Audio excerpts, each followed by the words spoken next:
हाल के दिनों में यूजीसी का एक निर्णय देश के शैक्षणिक जगत में गहरी बहस का विषय बन गया है। Anti discrimination regulation 2026।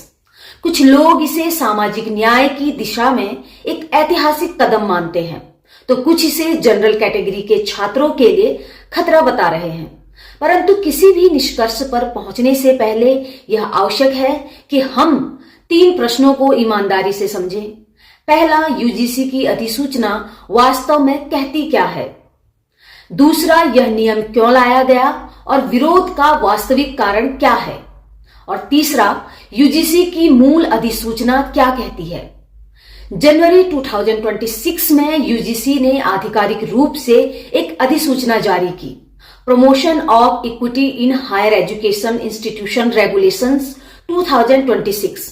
इसका मूल उद्देश्य स्पष्ट शब्दों में लिखा है, उच्च शिक्षा संस्थानों को ऐसा वातावरण प्रदान करना जहां किसी भी छात्र के साथ जाति, धर्म, लिंग, भाषा, क्षेत्र, दिव्यांगता या सामाजिक पृष्ठभूमि के आधार पर भेदभाव न हो। इस अधिसूचना के अंतर्गत प्रत्येक विश्वविद्यालय और कॉलेज में इक्वल अपॉर्चुनिटी सेंटर स्थापित करना अनिवार्य है। एक इक्विटी कमेटी बनाई जाएगी जिसमें एससी, एसटी, ओबीसी, महिलाएं और दिव्यांग वर्ग के प्रतिनिधि शामिल होंगे। भेदभाव की शिकायत के लिए ऑनलाइन पोर्टल और 24 आवर की हेल्पलाइन होंगी। शिकायतों की जांच समय सीमा के भीतर की जाएगी। नियमों का पालन न करने वाले संस्थानों पर यूजीसी कार्रवाई कर सकती है। यहां तक कि फंडिंग या रिकॉग्निशन भी रोकी जा सकती है। भेदभाव को इस प्रकार परिभाषित किया गया है, कोई भी ऐसा व्यवहार प्रत्यक्ष या अप्रत्यक्ष जो किसी छात्र को उसकी पहचान के लिए कमजोर, अलग या हीन अनुभव कराए। स्पष्ट है कि यह नियम दंड देने के लिए नहीं बल्कि सुरक्षा देने के लिए बनाया गया है। यह कानून किसी वैचारिक प्रयोग का परिणाम नहीं है बल्कि कड़वे अनुभवों से उपजा है। हमारे सामने रोहित वेमुला और पायल तड़वी जैसे उदाहरण हैं जहां प्रतिभाशाली छात्रों को उनकी सामाजिक पहचान के कारण निरंतर मानसिक उत्पीड़न झेलना पड़ा। इन घटनाओं ने यह दिखा दिया कि भेदभाव केवल एक सामाजिक शब्द नहीं बल्कि विश्वविद्यालयों की दीवारों के भीतर मौजूद एक कठोर सच्चाई है। इसी संदर्भ में सुप्रीम कोर्ट ने भी कहा कि एंटी डिस्क्रिमिनेशन व्यवस्था को केवल कागजी न रखकर प्रभावी और बाध्यकारी बनाया जाए। यदि हम निष्पक्ष होकर पिछले दशकों को देखें तो एक तथ्य स्पष्ट दिखाई देता है। व्यवस्थित भेदभाव का बोझ प्रायः एससी, एसटी और ओबीसी समुदायों के छात्रों ने ही उठाया है। उन्हें हॉस्टल में अलग किया गया, एकेडमिक वैल्यूएशन में संदेह की दृष्टि से देखा गया, कोटा स्टूडेंट कहकर अपमानित किया गया और कई बार उनकी योग्यता पर प्रश्न चिन्ह लगाया गया। इसके विपरीत जनरल कैटेगरी के साथ इस प्रकार के संस्थागत भेदभाव के उदाहरण अत्यंत दुर्लभ हैं।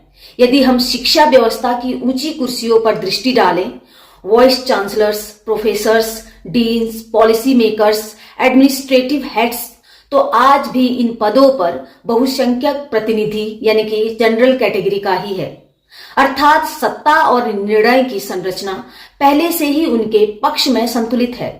फिर विरोध क्यों?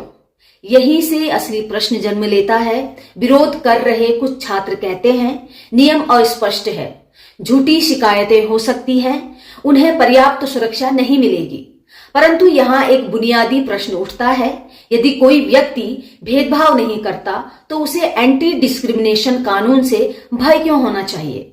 संभवतः यह भय कानून का नहीं बल्कि उत्तरदायित्व का है।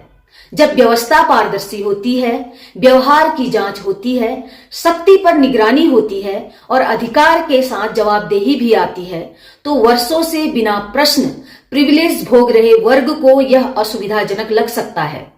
क्या यह कानून पूर्ण है? नहीं। निष्पक्ष रूप से देखें तो झूठी शिकायतों पर स्पष्ट दंड का प्रावधान होना चाहिए। जांच प्रक्रिया और संतुलित होनी चाहिए। जनरल कैटेगरी के छात्रों के अधिकार भी स्पष्ट शब्दों में लिखे जाने चाहिए।